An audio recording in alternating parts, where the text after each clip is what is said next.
Hi friends, welcome back to my channel. ഇന്ന് ഞാൻ വന്നിട്ടുള്ളത് നമുക്ക് വൈകിട്ടത്തെ ചായയുടെ കൂടെയൊക്കെ നമുക്ക് വളരെ പെട്ടെന്ന് ഉണ്ടാക്കാൻ പറ്റുന്ന, ഇല്ലെങ്കിൽ ഇനി നോമ്പൊക്കെ അല്ലേ വരാൻ പോകുന്നത്, നോമ്പ് തുറക്കുമ്പോഴൊക്കെ നമുക്ക് ഉണ്ടാക്കിയെടുക്കാൻ പറ്റുന്ന നല്ല ടേസ്റ്റി ആയിട്ടുള്ള ഒരു അടിപൊളി പലഹാരത്തിൻ്റെ റെസിപ്പി ആയിട്ടാണ് കേട്ടോ ഇന്ന് വന്നിട്ടുള്ളത്.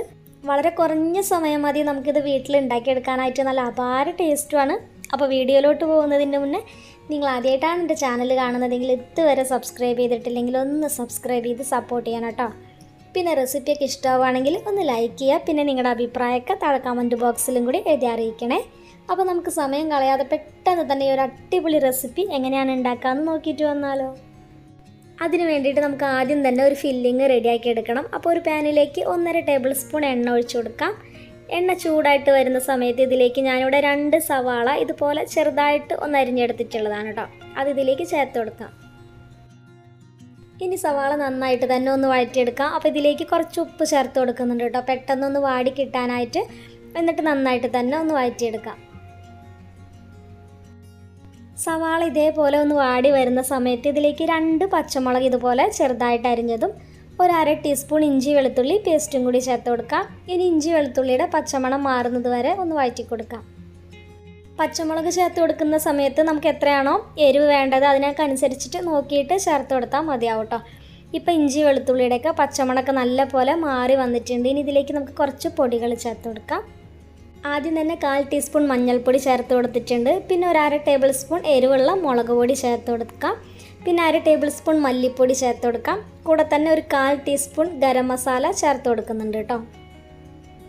ഗരം മസാലയ്ക്ക് പകരം മീറ്റ് മസാല ചേർത്ത് കൊടുക്കാം. പിന്നെ കുരുമുളക് പൊടി വേണമെങ്കിൽ ചേർത്ത് കൊടുക്കാം. അതൊക്കെ നമ്മുടെ ഇഷ്ടത്തിനനുസരിച്ചിട്ട് ചേർത്ത് കൊടുത്താൽ മതിയാവും. പൊടികളുടെയൊക്കെ പച്ചമണക്ക് മുഴുവനായിട്ട് മാറുന്നത് വരെ തന്നെ വഴറ്റി കൊടുക്കണം കേട്ടോ.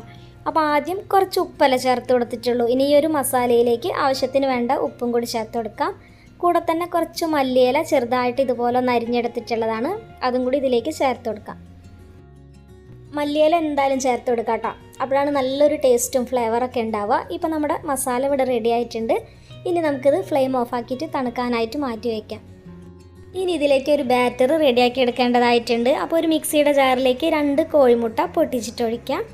പിന്നെ ഇതിലേക്ക് എടുത്തിട്ടുള്ളത് ബ്രെഡാണ് കേട്ടോ. അപ്പോൾ ഞാനിവിടെ ഒരു 5 സ്ലൈസ് ബ്രെഡ് എടുത്തിട്ടുണ്ട്. അത് ഇതുപോലെ ഒന്ന് കട്ട് ചെയ്തെടുത്തിട്ടുണ്ട്. അതും കൂടെ നമുക്ക് ആ മുട്ടയുടെ കൂടെ ചേർത്ത് കൊടുക്കാം. ഈ ഒരു ബ്രെഡിൻ്റെ സൈഡ് ഭാഗം ഒന്നും കട്ട് ചെയ്ത് കളയേണ്ട ആവശ്യമൊന്നുമില്ല കേട്ടോ, നമുക്ക് അങ്ങനെ തന്നെ ചേർത്ത് കൊടുക്കാം. ഇനി ഇതിലേക്ക് ആവശ്യത്തിന് ഉപ്പ് ചേർത്ത് കൊടുക്കാം. കൂടെ തന്നെ 1/2 ടീസ്പൂൺ കുരുമുളക് പൊടി ചേർത്ത് കൊടുക്കാം. ഇനി ഇതിലേക്കൊന്ന് അരച്ചെടുക്കുന്നതിനായിട്ട് പാലാണ് ചേർത്ത് കൊടുക്കുന്നത്. അപ്പോൾ 1/2 കപ്പ് പാല് ചേർത്ത് കൊടുക്കുന്നുണ്ട് കേട്ടോ. ഇനി ഇതെല്ലാം കൂടി നന്നായിട്ട് തന്നെ ഒന്ന് അടിച്ചെടുക്കാം.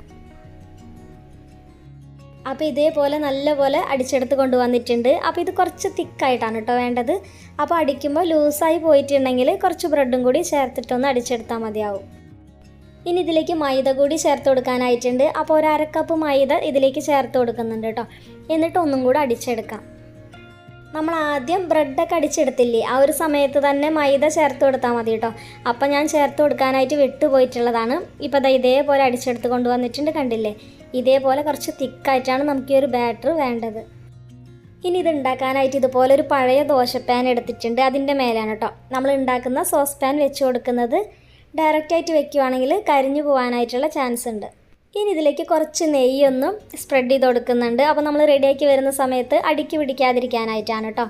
ഇനി ഇതിലേക്ക് നമ്മൾ നേരത്തെ റെഡിയാക്കി വെച്ചിട്ടുള്ള ബാറ്റർ ഉണ്ടല്ലോ, അതിൻ്റെ പകുതി ഭാഗം ഇതേപോലെ ഒഴിച്ചു കൊടുക്കാം. ഇനി അതിൻ്റെ മേലേക്ക് നമ്മൾ നേരത്തെ റെഡിയാക്കി വെച്ചിട്ടുള്ള സവാളയുടെ ഒക്കെ ഒരു മസാല ഉണ്ടല്ലോ, അത് ഇതുപോലെ മുഴുവനായിട്ട് ഇതുപോലെ ഇട്ട് കൊടുക്കാം. അപ്പോൾ സവാളയുടെ മസാല മുഴുവനായിട്ട് ഇതേപോലെ തന്നെ വെച്ച് കൊടുത്തിട്ടുണ്ട് കേട്ടോ. ഇനി അടുത്തതായിട്ട് നമുക്കിതിലേക്ക് വേണ്ടത് മുട്ട പുഴുങ്ങിയതാണ്. അപ്പോൾ ഞാനൊരു 4 മുട്ട പുഴുങ്ങിയെടുത്തിട്ടുണ്ട്. എന്നിട്ട് ഇതുപോലെ ഒന്ന് കട്ട് ചെയ്തെടുക്കുകയാണ് കേട്ടോ ചെയ്തിട്ടുള്ളത്. അത് മുഴുവനായിട്ട് ഇതിൻ്റെ മേലെ ഇതേപോലെ വെച്ച് കൊടുക്കാം. അപ്പോൾ ഒരു മുട്ട 4ആയിട്ട് കീറിയിട്ടോ അല്ലെങ്കിൽ 2ആയിട്ട് കട്ട് ചെയ്തിട്ടോ നമ്മുടെ ഇഷ്ടത്തിനനുസരിച്ചിട്ട് ഇതുപോലെ മുഴുവനായിട്ട് ഇതേപോലെ തന്നെ വെച്ച് കൊടുക്കാം. ഇനി നേരത്തെ നമ്മൾ ബാറ്റർ പകുതിയല്ലേ ഒഴിച്ചു കൊടുത്തിട്ടുള്ളൂ. ഇനി ഒരു മുട്ട മുഴുവനായിട്ട് കവറാവുന്ന രീതിയിൽ നമ്മുടെ ബാറ്റർ മുഴുവനായിട്ട് ഇതേപോലെ തന്നെ ഒന്ന് ഒഴിച്ചു കൊടുക്കാം. ഇപ്പം ഞാനിവിടെ ഫ്ലെയിം ഓൺ ആക്കിയിട്ടുണ്ട് കേട്ടോ. അപ്പോൾ ഏറ്റവും കുറഞ്ഞ ഫ്ലെയിമിൽ വേണം നമ്മൾ വെച്ച് കൊടുക്കാനായിട്ട്. എന്നിട്ട് ഇത് കവർ ചെയ്തിട്ട് നമുക്കൊരു 20 മിനിറ്റോളം ഒന്ന് കുക്ക് ചെയ്തിട്ടെടുക്കാം. ഏറ്റവും കുറഞ്ഞ ലോ ഫ്ലെയിമിൽ തന്നെ വേണം കേട്ടോ വെക്കാനായിട്ട്, ഇല്ലെങ്കിൽ അടിഭാഗം പെട്ടെന്ന് തന്നെ കരിഞ്ഞു പോവും. അപ്പോൾ ഒരു 15 അല്ലെങ്കിൽ ഒരു 20 മിനിറ്റൊക്കെ ആകുമ്പോഴത്തേന് എന്തായാലും ഇത് റെഡിയായി വന്നിട്ടുണ്ടായിരിക്കും. ഞാനിവിടെ 20 മിനിറ്റ് കഴിഞ്ഞപ്പോഴാണ് കേട്ടോ തുറന്ന് നോക്കിയിട്ടുള്ളത്. 20 മിനിറ്റിലാണ് എനിക്ക് ഇവിടെ റെഡിയായി വന്നിട്ടുള്ളത്. കണ്ടില്ല, സൈഡൊക്കെ വിട്ട് വന്നിട്ടുണ്ട്. നമുക്ക് കയ്യിലൊന്നും ഒട്ടിപ്പിടിക്കുകയൊന്നും ചെയ്യുന്നില്ല. നല്ല അടിപൊളിയായിട്ട് തന്നെ കുക്കായി വന്നിട്ടുണ്ട്. ഇനി നമുക്കിതൊന്ന് പ്ലേറ്റ് വെച്ചിട്ടൊന്ന് തിരിച്ചിട്ടിട്ട് ഈ ഒരു ഭാഗം കൂടെ ഒന്ന് കുക്ക് ചെയ്തെടുക്കണം. അപ്പോൾ കണ്ടില്ലേ, കരിഞ്ഞു പോവുകയൊന്നും ചെയ്തിട്ടില്ല. നല്ല പെർഫെക്റ്റായിട്ട് നല്ല അടിപൊളി കളറായിട്ട് തന്നെയാണ് കുക്കായിട്ട് വന്നിട്ടുള്ളത്. ഇനി അതേ സോസ് പാനിൽ തന്നെ ഞാൻ കുറച്ച് നെയ്യും കൂടി ഇതുപോലെ സ്പ്രെഡ് ചെയ്ത് കൊടുക്കുന്നുണ്ട് കേട്ടോ.